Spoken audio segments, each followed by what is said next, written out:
I'm Bob Scott, Extension Weed Specialist with the University of Arkansas Cooperative Extension Service. Sometimes in the fall, it becomes necessary to apply a harvest aid to soybeans, either because of weed pressure or because of the need to defoliate soybeans that for environmental reasons have retained too many green leaves. There are a few things that are important to remember about harvest aid applications.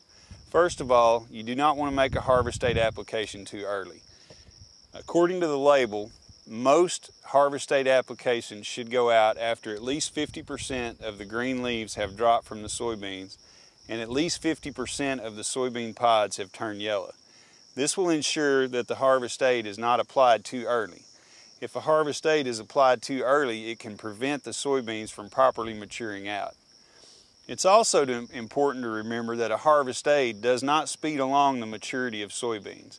It cannot also, in and of itself, help dry out a soybean, although sometimes the removal of the extra green leaves and the weedy materials present in the field will result in lowering the moisture and speeding up harvest to some degree.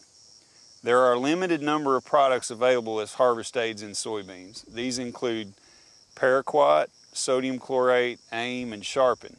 AIM and Sharpen are primarily recommended when weeds are present, such as morning glories or hemp sesbania, and they're usually tank mixed with either paraquat or sodium chlorate. One of my favorite harvest aid applications is gramoxone at 2/3 of a pint plus 3 pounds of sodium chlorate, applied around 14 days prior to harvesting soybeans. If you follow these guidelines and directions, harvest aid applications can be made safely and can improve harvest efficiency and the speed at which a field is harvested.